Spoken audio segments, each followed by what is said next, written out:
तो hello and welcome back NISM के chapter 6 के पार्ट 2 में, जहाँ पे आज हम कवर करेंगे बीसीजी एनालिसिस, एससीपी एनालिसिस और हर एक इंडस्ट्री के की ड्राइवर्स के बारे में जानेंगे। की ड्राइवर्स यानी जब भी आप कोई इंडस्ट्री के बारे में एनालाइज करने जाओगे तो वो पर्टिकुलर इंडस्ट्री को क्या फैक्टर्स चलाते हैं और वो इंडस्ट्री की सक्सेस किन फैक्टर्स पर डिपेंड है, उनको किस तरह एनालाइज करना है इन डिटेल आज की वीडियो में देखेंगे। तो ये वीडियो को प्लीज एंड तक देखना। ऑलरेडी इसका जो पार्ट 1 है यहाँ पर मैंने पेस्टल एनालिसिस कवर किया है और माइकल पॉटर के 5 फोर्सेस मॉडल के बारे में बताया। ये दोनों चीजें बहुत ही ज्यादा इंपॉर्टेंट है।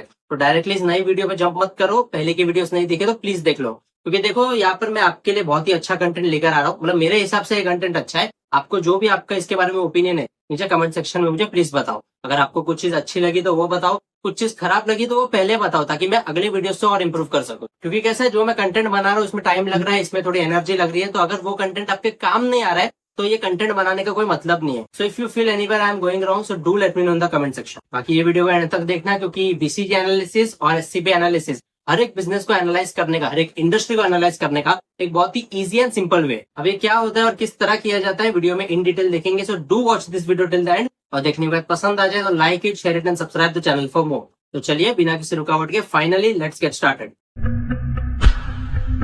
तो सबसे पहले बीसीजी एनालिसिस का जो फुल फॉर्म है वो है बॉस्टन कंसल्टिंग ग्रुप। ये बॉस्टन कंसल्टिंग ग्रुप करके एक फर्म है, एक बड़ा आप बोल सकते हो जैसे कि एक ग्रुप है जिसने हर एक बिजनेस को या फिर हर एक इंडस्ट्री को एनालाइज करने का एक बहुत ही सिंपल मैट्रिक्स दिया है, यानी कि एक बॉक्स दिया है। उस बॉक्स की मदद से हम इंडस्ट्री को डिवाइड कर सकते हैं कि हमारी जो इंडस्ट्री है वो किन बॉक्स में बैठती है। अब ये बॉक्स टोटल 4 हिस्सों में डिवाइडेड है, हर एक हिस्से को हम इन डिटेल समझेंगे। तो बॉस्टन कंसल्टिंग ग्रुप क्या है? BCG matrix classifies business units based on market growth rate and market share. यानी यहाँ पे जो आप इंडस्ट्री को एनालाइज करोगे ना, यहाँ पे 2 पॉइंट ऑफ व्यू से करोगे कि वो पर्टिकुलर इंडस्ट्री का मार्केट शेयर कितना है और वो पर्टिकुलर इंडस्ट्री का मार्केट ग्रोथ कितना है, यानी ग्रोथ एंड शेयर। अब तक हमने एक सिंपल सी बात सीखी है कि कोई भी कंपनी का अगर मार्केट में शेयर, जो मार्केट में डोमिनेंस है, मोनोपोली है, वो ज्यादा है तो वो कंपनी के लिए अच्छा है, यानी ऐसी कंपनी आपको लॉन्ग टर्म में अच्छा खासा पैसा बना के देगी। लेकिन अच्छा मार्केट शेयर होने के साथ अगर वो कंपनी की ग्रोथ भी बहुत ज्यादा अच्छी है, यानी हर साल वो 10 या 12% से ग्रो कर रही है और हर 5 साल में वो ऑन एन एवरेज 60-70% से ग्रो कर रही है, तो ऐसी कंपनीज तो आपको लॉन्ग टर्म में इतना बड़ा पैसा बना के देगी कि आप सोच नहीं सकते हो। और मेजोरिटी जो मल्टीबैगर स्टॉक्स है जहाँ पे आपका पैसा 100 गुना 1000 गुना होता है, वो ये स्टार्स में से नहीं, वो क्वेश्चन मार्क्स में से आते हैं। क्योंकि जब कंपनी डाउनफॉल में चल रही है, जब कंपनी का खराब समय चल रहा है और आपको पता है कि आपके एनालिसिस के हिसाब से ये स्टॉक का फ्यूचर, ये कंपनी का फ्यूचर बहुत ही बढ़िया होने वाला है, इंडस्ट्री बहुत ही बड़े लेवल पे जाने वाली है, तो ऐसे केस में ये क्वेश्चन मार्क्स है जब ये स्टार्स में आएगा तो ये ट्रांजिशन के अंदर आपका पैसा बहुत ही ज्यादा बढ़ने वाला है। फिर कैश काउज होती है, यानी ऐसी कंपनी जो आपको लॉन्ग टर्म में भले छोटी मोटी ग्रोथ देगी लेकिन ग्रोथ तो देगी, आपको एक कैश फ्लो देती रहेगी, और इसीलिए इसका नाम है कैश काउज। और डॉग्स यानी कि ऐसी कंपनीज होती है जहाँ पे डब्बा कंपनीज बोल सकते हो। तो अब देखते हैं चारों चीजों को किस तरह इन डिटेल हम आइडेंटिफाई करके इन डिटेल एनालिसिस कर सकते हैं। तो सबसे पहले स्टार्स के बारे में पढ़ते हैं कि बीसीजी एनालिसिस में स्टार्स का क्या मतलब है। तो स्टार्स यानी कि ऐसी इंडस्ट्री जहाँ पे हाई ग्रोथ है और हाई मार्केट शेयर है। यहाँ पे आप देख सकते हो ये जो हाई है, इसका दोनों जगह हाई में आता है, ये इसका मार्केट ग्रोथ रेट भी हाई है, यानी कंपनी जो स्पीड से मार्केट में ग्रो हो रही है वो बहुत ही ज्यादा है, और कंपनी का जो मार्केट शेयर है, यानी कि जो डोमिनेंस ये मार्केट में होल्ड करती है, वो भी बहुत ही अच्छा है। तो इंडियन कॉन्टेक्स्ट में इसका बेस्ट एग्जांपल क्या होगा? Adani green energy. क्योंकि अडानी ग्रीन का जो मार्केट में शेयर है, मार्केट शेयर है, वो उसके कॉम्पिटिटर से ज्यादा है, एक मेजर डोमिनेंस वो मार्केट में होल्ड करता है। और अडानी ग्रीन एनर्जी जो कंपनी है, ये जो इंडस्ट्री में आती है वो इंडस्ट्री भी ग्रो कर रही है, यानी कंपनी का ग्रोथ रेट भी अच्छा है और कंपनी का मार्केट शेयर भी बढ़ रहा है, तो ये स्टार में आती है, यानी ऐसी कंपनी लॉन्ग टर्म में अच्छा पैसा बना देगी। अब देखो ये कोई भी रिकमेंडेशन नहीं है, सिर्फ एजुकेशन पर्पज के लिए। अगर आप इसमें कोई भी पैसा इन्वेस्ट करोगे तो it should be after your own research and analysis. फिर अगला कंसेप्ट आता है कैश काउज का। कैश काउज यानी ऐसी कंपनी जहाँ पे ग्रोथ तो स्लो होगी, एकदम छोटी ग्रोथ होगी, जैसे एफएमसीजी कंपनीज आप देख सकते हो, ये हर साल आपको 10 से 12% देगी, लेकिन ये कंपनीज, ये इंडस्ट्री का जो मार्केट शेयर होता है वो बहुत ही ज्यादा है। अब एफएमसीजी कंपनीज यानी फास्ट मूविंग कंज्यूमर गुड्स, ये कंपनी वो प्रोडक्ट बनाती है जो हमें हाउस होल्ड में लगते हैं, यानी हमारी डेली लाइफ में से प्रोडक्ट्स लगेंगे, टूथपेस्ट लगेगी, बिस्किट्स लगेंगे, चाय पत्ती लगेगी, कॉफी, शुगर, जो हम पल्सेस खाते हैं, व्हीट, सब ये सब हमें डेली लगेगा। मार्केट कितना भी नीचे चले जाए, रिसेशन कितना भी आए, ये सब माल तो हमें खरीदना ही पड़ेगा ना, ये नेसेसिटी है। तो ऐसी कंपनीज का मार्केट शेयर ऑलरेडी बहुत ही ज्यादा है, ये कंपनीज जो प्रोडक्ट बनाती है वो सब लोग यूज करते हैं, लेकिन यहाँ पे जो ग्रोथ है वो इतनी ज्यादा नहीं है। यानी समझो एक आदमी बिस्किट खरीद रहा है तो कितने बिस्किट खरीदेगा? सर्फ एक्सेल का पाउडर खरीद रहा है तो लिमिटेड खरीदेगा, 1 पैकेट 2 पैकेट, ऐसा तो नहीं कि 1000 पैकेट खरीद लेगा।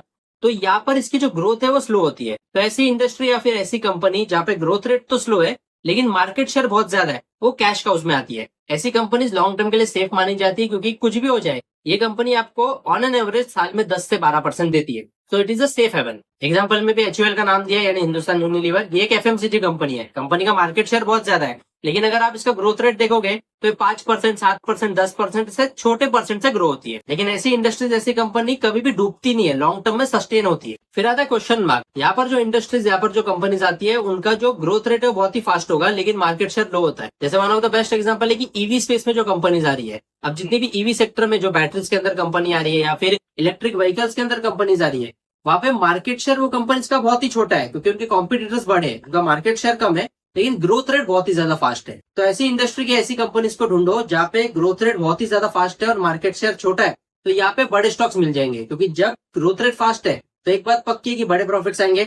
बड़े प्रॉफिट्स आएंगे तो मार्केट डोमिनेंस आएगा, मार्केट शेयर बढ़ेगा। और जब मार्केट शेयर बढ़ेगा और ग्रोथ रेट ऑलरेडी बढ़ रहा है, तो वो कंपनी या वो इंडस्ट्री क्वेश्चन मार्क से उठ के आ जाएगी स्टार्स में। और जब स्टार्स में आ जाएगी, जो ट्रांजिशन होगा, इस ट्रांजिशन के अंदर आप इतने ज्यादा बड़े पैसे छाप लोगे कि आप सोच नहीं सकते। क्योंकि ऐसे कितने स्टॉक्स है जो 200-300 पे ट्रेड कर रहे थे, आज 8,000-9,000 पे ट्रेड कर रहे हैं। तो ये टर्न अराउंड स्टोरीज आपको मिलेगी, लेकिन आपको as a research analyst proper research करनी पड़ेगी, प्रॉपर एनालिसिस देना पड़ेगा, उसके बाद ये सब होगा। तो देखो, ये कोर्स की जो मॉनेटरी वैल्यू है, जो आप फीस पे करोगे, वो बहुत ही छोटी है, लेकिन इससे जो अपॉर्चुनिटीज और बेनिफिट्स आपको मिलने वाले, that will be life long, और उसको आप वैल्यू टर्म्स में कंपेयर नहीं कर सकते। वो एक अनमोल चीज है। तो यही क्वेश्चन मार्क कंपनीज होती है, यानी कि high growth rate and low market share. और लास्ट टाइप की कंपनीज आती है या फिर इंडस्ट्रीज आती है जो डॉग्स इंडस्ट्री होती है, यानी कि डब्बा इंडस्ट्री, डब्बा कंपनी। जैसे यहाँ पे ग्रोथ रेट भी स्लो होगा, यानी जो स्पीड से कंपनी ग्रो हो रही है, जो इंडस्ट्री ग्रो हो रही है, वो भी कम है, और मार्केट शेयर भी बहुत कम है। तो ऐसी कंपनीज में लॉन्ग टर्म में पैसा टूटता है। जैसे एग्जांपल देख लो, landline telephone services in India have diminished demand. आज एआई के जमाने में लैंडलाइन कौन यूज कर रहा है? कोई भी नहीं कर रहा है। तो लैंडलाइन की जो इंडस्ट्री है वो तो पूरी तरह डिमिनिश हो गई ना, खत्म हो गई। तो यही डॉग इंडस्ट्री में आती है। तो यही था BCG एनालिसिस कि यहाँ पे आप किस तरह अपनी इंडस्ट्री को, अपनी कंपनीज को क्लासीफाई करोगे कि वो स्टार है, वो क्वेश्चन मार्क है, वो कैश काउ है, या फिर डॉग्स है। तो ये देखो, आप डे 1 पे आप इसको प्रॉपर सेग्रीगेट नहीं कर पाओगे, ये पता नहीं लगा पाओगे कि कौन सी इंडस्ट्री कहाँ जाएगी। लेकिन with time, with experience, with study, ये डेफिनेटली हो जाएगा। फिर अगला कंसेप्ट आता है SCP एनालिसिस। अब SCP का फुल फॉर्म है स्ट्रक्चर, कंडक्ट एंड परफॉर्मेंस। यानी एक इंडस्ट्री का स्ट्रक्चर क्या है, किस तरह वो बनी है, उसका कंडक्ट क्या है, यानी वो किस तरह मार्केट में ऑपरेशंस को कैरी आउट करती है, और उसका परफॉर्मेंस, वो ऑपरेशंस को कैरी आउट करने के बाद क्या रिजल्ट्स आए हैं, वो परफॉर्मेंस होता है। अगर कंपनी का स्ट्रक्चर अच्छा है, कंडक्ट अच्छा है, परफॉर्मेंस अच्छा है, तो वो कंपनी की ग्रोथ को कोई नहीं रोक सकता।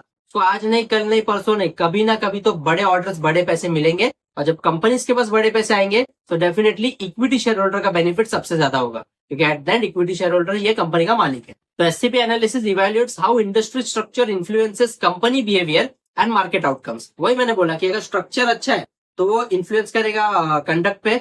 कंडक्ट अच्छी तरह से हुआ, अगर सब जो टारगेट्स है वो प्रॉपर टाइम पे कंप्लीट हो गए, सारे ऑर्डर्स को प्रॉपर कंपनी ने कंप्लीट किया है, मार्केट शेयर को ग्रो किया है, तो कंपनी सुधरेगी, कंपनी के परफॉर्मेंस सुधरेंगे, कंपनी के परफॉर्मेंस सुधरेंगे, यानी रिजल्ट्स अच्छे आएंगे। अच्छे रिजल्ट्स यानी बड़ा प्रॉफिट यानी जो इक्विटी शेयर होल्डर है उसकी जेब में पैसा भरने वाला। तो अब कोई भी इंडस्ट्री का स्ट्रक्चर देखोगे, मतलब क्या करते हो, उसमें आप देखोगे कि इंडस्ट्री का कॉम्पिटिटर कौन है, उसमें बैरियर्स कितने हैं, उसका प्रोडक्ट डिफरेंशिएशन कितना है, प्रोडक्ट सब्स्टिट्यूशन कितना है। और ये कैसे पता लगेगा? With the help of Michael porter के 5 फोर्सेस मॉडल। देखो, एक दूसरे से सारे कंसेप्ट, सारे एनालिसिस के बेस एक दूसरे से कनेक्टेड है। आपको आपके एनालिसिस और स्किल सेट के हिसाब से ये पता लगाना है कि किस टाइप पे कहां पर कौन सी चीज बैठने वाली। एक बार वो करना आएगा तो definitely research will be a cake walk for you. तो यहाँ पे देख लो कि कंपनी का स्ट्रक्चर किस तरह है। कंपनी मोनोपोली है, ऑलिगोपोली है, परफेक्ट कॉम्पिटिशन है, मोनोपोलिस्टिक कॉम्पिटिशन है। मोनोपोली यानी कि ऐसा मार्केट जहां पर एक ही सेलर होता है और जो डिमांड है वो बहुत ज्यादा है, बायर्स बहुत ज्यादा है। इंडिया के अंदर रेलवे सर्विसेज प्रोवाइड करने की जो अथॉरिटी है गवर्नमेंट के पास है, तो गवर्नमेंट ये सेक्टर में मोनोपोली होल्ड करती है, यानी सेलर एक ही है और जो कंज्यूमर्स है, जो बायर्स है, बहुत ज्यादा है। रेलवे की सर्विसेज तो इंडिया में हर कोई यूज करता है। फिर ऑलिगोपोली मार्केट आएगा, यानी ऐसे मार्केट जहां पर 6 से 7 सेलर होंगे। यहाँ पे ऐसा नहीं कि मल्टीपल सेलर्स है, 6 से 7 लोग होंगे उस पर्टिकुलर इंडस्ट्री में। जैसे आप इंडियन कंटेक्स्ट में टेलीकॉम इंडस्ट्री देखोगे तो it is a oligopoly market, क्योंकि बहुत कम प्लेयर्स है ना ये इंडस्ट्री में। जियो है, एयरटेल है, वोडाफोन आइडिया है, और ऐसे अभी BSNL भी हो रहा है, शिफ्ट हो रहा है टाटा के साथ, उसके मर्जर की बात चल रही है। तो ऐसे फ्यू प्लेयर्स है, लेकिन जो कंज्यूमर बेस है बहुत ज्यादा है। मोबाइल सबके पास है, network services, SIM card services सबको चाहिए। So few sellers and many buyers is categorised into oligopoly market. फिर आता है परफेक्ट कंपटीशन, यानी ऐसा मार्केट, ऐसी इंडस्ट्री, ऐसा सेक्टर जहाँ पे बायर्स भी बहुत ज्यादा है, सेलर्स भी बहुत ज्यादा है। The best example is India का एग्रीकल्चरल सेक्टर। बहुत लोग एग्रीकल्चरल प्रोड्यूस करते हैं, उसको मार्केट में बेचते हैं, और खरीदने वाली तो पूरी दुनिया है, यानी कि ये माल एक्सपोर्ट भी होता है और इंडिया के अंदर भी डिमांड बहुत ज्यादा है। और इसके बाद फोर्थ टाइप का मार्केट आता है मोनोपोलिस्टिक कंपटीशन, यानी ये सेक्टर में कंपनीज थोड़ी ज्यादा होगी। मोनोपोली में कैसा होता है, एक या दो। मोनोपोलिस्टिक कंपटीशन में 10 से 12 कंपनीज होगी, लेकिन हर एक कंपनी की जो प्रोडक्ट है वो एक दूसरे से अलग होंगे।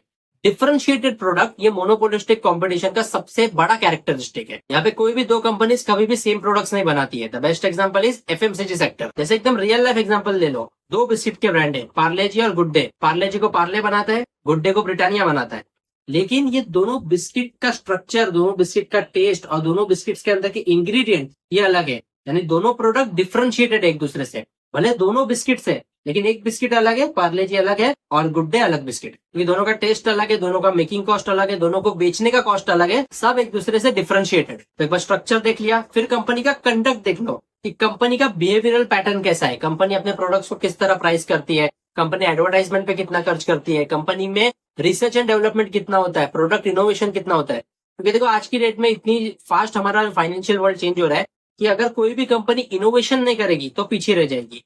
सबसे बेस्ट एग्जांपल इसमें एक ही आता है, नोकिया।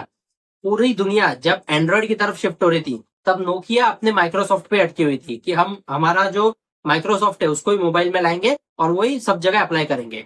तो जब पूरी दुनिया एंड्रॉइड में शिफ्ट हो रही है और नोकिया नहीं शिफ्ट हुआ, तो नोकिया मार्केट से बाहर हो गया और पूरी दुनिया जैसे सैमसंग, वीवो, ओप्पो ऐसे कितने ब्रांड्स हैं जो आज बहुत ही ज्यादा फ्लरिश कर रहे हैं। So this is the best example कि आपको वक्त के साथ बदलना होगा। और इसलिए कंपनी का कंडक्ट किस तरह है, कंपनी न्यू टेक्नोलॉजी को अपना रही है, नहीं अपना रही, कंपनी मार्केट में किस तरह प्रोडक्ट को प्राइस करती है, कंपनी की एडवर्टाइजमेंट किस तरह है। क्योंकि एडवर्टाइजमेंट पे आज की डेट में अगर कोई कंपनी खर्चा नहीं कर रही है तो विद टाइम वो कंपनी जीरो होने वाली है, वो बंद हो जाएगी। आज के दिन में हर एक बिजनेस 40 to 50% एडवर्टाइजिंग पे खर्चा करता है। लोगों को आपका प्रोडक्ट, आपका ब्रांड जब दिखेगा तभी वो प्रोडक्ट या ब्रांड बिकेगा। तो इसमें आपको देखना है आपकी इंडस्ट्री किस तरह है, कमोडिटाइज्ड है, स्पेशलाइज्ड इंडस्ट्री है, सीजनल है, या फिर राउंड द ईयर आपके प्रोडक्ट चलते हैं, साइक्लिकल आपके प्रोडक्ट चलते हैं, नॉन साइक्लिकल चलते हैं, या आपकी इंडस्ट्री का कंडक्ट क्या है, उसका फ्यूचर क्या है, उसका इनोवेशन क्या है, वो सब देखना बहुत ही जरूरी है। और एक बार स्ट्रक्चर देख लिया, कंडक्ट देख लिया, तो लास्ट देखना है कि कंपनी का परफॉर्मेंस कैसा है। अब परफॉर्मेंस में हम बैलेंस शीट के एनालिसिस से पता लगा सकते हैं, उसकी इनकम स्टेटमेंट से, उसके नेट प्रॉफिट से पता लगा सकते हैं।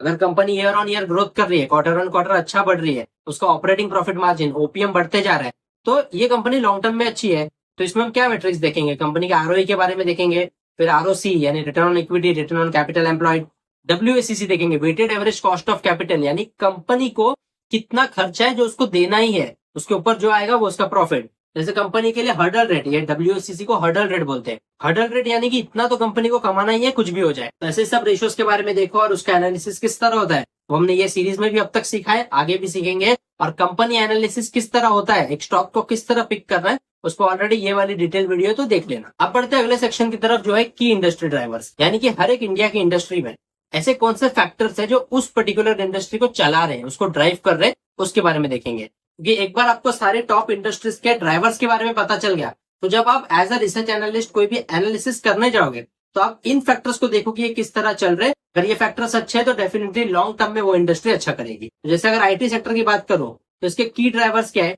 Talent availability, cost advantages and demand for digital service. अगर ये तीनों है, क्योंकि देखो आईटी इंडस्ट्री है, सर्विस इंडस्ट्री है, यहाँ पे आप कोई प्रोडक्ट बना नहीं रहे हो, और अगर प्रोडक्ट कुछ बना भी रहे हो तो वो ऑनलाइन है, वो क्लाउड पे चलता है, it's a kind of service. IT industry है, सर्विस इंडस्ट्री है। तो यहाँ पे आपको स्किल्ड वर्कफोर्स चाहिए। इंडिया के अंदर जितनी ज्यादा स्किल्ड वर्कफोर्स होगी, लोगों को ये सब टेक्नोलॉजी के बारे में आता है, उनकी कोडिंग अच्छी है, उनका जो डेवलपमेंट है, प्रोग्रामिंग है, बहुत ही ज्यादा अच्छी है, तो आईटी सेक्टर के लिए बेनिफिशियल होने वाला है। क्योंकि स्किल्ड वर्कफोर्स है तो आईटी इंडस्ट्री में काम करेगी, यानी कि आईटी इंडस्ट्री ग्रो होगी। तो इंडिया के अंदर आईटी सेक्टर के तीनों चीजें ड्राइव करती है ना मेजर लेवल। वैसे तो हजारों चीजें, लेकिन ब्रॉडली देखोगे तो तीन चीजें, यानी अच्छा टैलेंट होना चाहिए, कॉस्ट एडवांटेजेस होनी चाहिए, और डिमांड फॉर डिजिटल सर्विस होनी चाहिए। अब इंडिया की आईटी इंडस्ट्री ग्लोबल लेवल पे बहुत ही ज्यादा बड़ी है, क्योंकि हम अपने आईटी सर्विसेज को एक्सपोर्ट करते हैं, क्योंकि यहाँ पे कॉस्ट एडवांटेज है, यहाँ का लेबर सस्ता है। तो ये सब चीजों के बारे में आपको पता होना चाहिए। और ये सब कैसे पता लगेगा, by reading news, by being familiar with the news की मार्केट में चल क्या है। फिर ऑटोमोबाइल सेक्टर आता है, यानी गाड़ियों का सेक्टर। तो यहाँ पर क्या है, urbanisation, rising income and government incentives for EV. गाड़ियां कब बिकेगी, जब लोगों के पास पैसा होगा। तो राइजिंग इनकम सबसे इंपॉर्टेंट पार्ट है। अर्बनाइजेशन होगा, यानी डेवलपमेंट्स होगी। गाड़ी चलानी तो है, लेकिन पूरा खड्डे वाला रोड है तो गाड़ी कौन खरीदेगा, गाड़ी खराब हो जाएगी। तो रोड्स अच्छे, इंफ्रास्ट्रक्चर अच्छा है, अर्बनाइजेशन हुआ है, पूरा हर जगह डेवलपमेंट हो रही है, तो गाड़ियां बिकेगी। जैसे अभी ईवी कार्स मार्केट में बहुत ही ज्यादा फ्लरिश कर रही है, तो कई सी ईवी व्हीकल्स पे गवर्नमेंट सब्सिडी देती है, तो वो किस तरह होता है, उसका क्या बेनिफिट है, तो वो सब चीजें अगर अच्छी है तो वो चीजें ऑटोमोबाइल सेक्टर को अपवर्ड साइड में ड्राइव करेगी। फिर फार्मा सेक्टर के ड्राइवर्स कौन है, वो है ageing population, chronic diseases and export opportunities. यानी देखो इंडिया के अंदर अब जैसे मैंने बोला कि लेबर सस्ता है, कॉस्ट ऑफ एक्विजिशन कंपेरेटिवली कम है, तो हम हमारी दवाइयों को एक्सपोर्ट करेंगे तो वहां से पैसा आएगा। तो जितना ज्यादा एक्सपोर्ट करेंगे उतना बड़ा पैसा आएगा और उतना फास्ट वो इंडस्ट्री ग्रो करेगी। फिर एजिंग पॉपुलेशन एक क्राइटेरिया है, यानी दवाइयां कौन लेते हैं, जो थोड़ा ओल्ड होते जा रहे हैं, यानी कि आफ्टर 50 दवाइयां चालू हो जाती है। तो एजिंग पॉपुलेशन जितनी ज्यादा है उतनी ज्यादा दवाइयां बिकेगी, तो फार्मा का सेक्टर ग्रो करेगा। और क्रोनिक डिसीज, यानी कितने लोगों को डिसीजेज हो रही है, आजकल बीमारियां फैलते जा रही है, एयर पॉल्यूशन वाटर पॉल्यूशन बहुत ही ज्यादा है, तो इसके चलते बीमारियां फैलेगी तो दवाइयां बिकेगी, फार्मा सेक्टर ग्रो होगा। तो ये फार्मा सेक्टर के ड्राइवर्स है। तो वैसे डिफरेंट सेक्टर के इंडस्ट्री ड्राइवर्स के बारे में देखा है। इंडस्ट्री ड्राइवर्स कौन है उसको आइडेंटिफाई करो, उसको एनालाइज करो, अगर वो फेवरेबल लग रहा है तो डेफिनेटली इंडस्ट्री अच्छी होगी। एक बार इंडस्ट्री को पकड़ लिया तो टॉप कंपनीज को पकड़ो, टॉप कंपनीज में देखो कि कौन सी कंपनी का परफॉर्मेंस अच्छा है, उस हिसाब से इन्वेस्ट करो, लॉन्ग टर्म के लिए होल्ड करके अच्छा प्रॉफिट होने वाला। ये सबके बारे में आप पढ़ लेना। ये जो यहाँ पे चार्ट मैंने लिखा है की परफॉर्मेंस इंडिकेटर्स, की इंडस्ट्री ड्राइवर्स या की परफॉर्मेंस इंडिकेटर्स एक ही नाम है, इनके बारे में पढ़ लेना, आपको इन डिटेल समझ जाएगा। और कोई भी डाउट आता है तो कमेंट सेक्शन तो आपके लिए ओपन पड़ा है, प्लीज आस्क, मैं पूरा आपको इन डिटेल डिस्क्रिप्शन के साथ आंसर दे दूंगा। फिर इंडस्ट्री एनालिसिस में एक इंपॉर्टेंट पार्ट आता है कि रेगुलेटरी और एनवायरमेंटल फ्रेमवर्क कैसा है।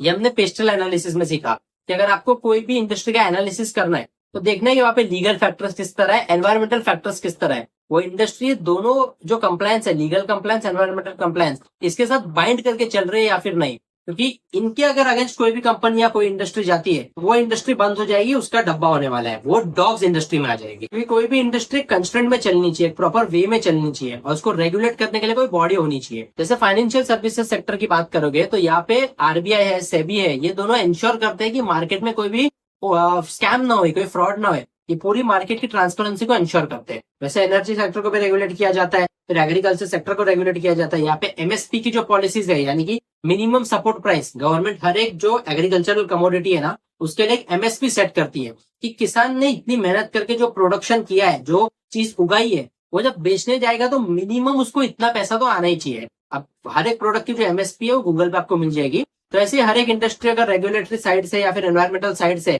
एकदम प्रोटेक्टेड और इन अ प्रॉपर मैनर चल रही है तो वो इंडस्ट्री लॉन्ग टर्म के लिए अच्छी है। तो अब कोई भी इंडस्ट्री एनालिसिस आपको करनी है तो क्या सोर्सेस है जहाँ पे आपको इन्फॉर्मेशन मिलेगी।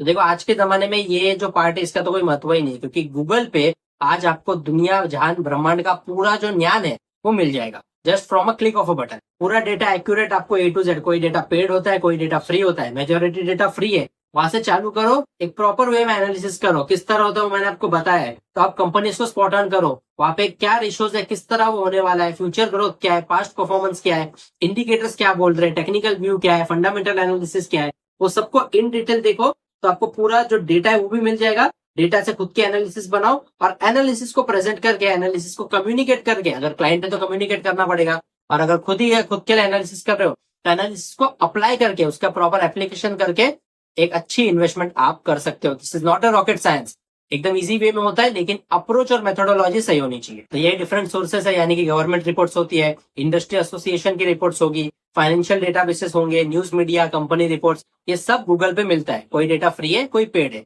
सो इट डिपेंड्स कि आपको क्या लेवल पे रिसर्च करनी है। तो finally coming towards the conclusion of this video, chapter 6 हमने कवर किया है।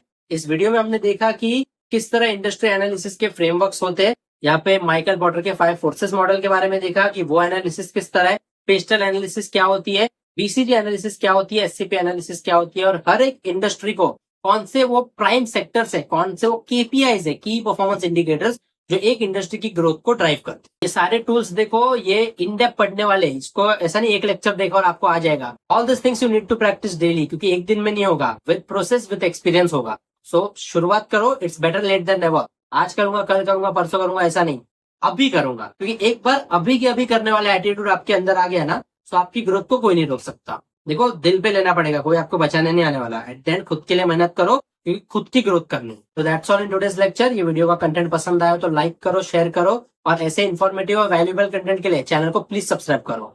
This is Mohit Lamba signing off for today.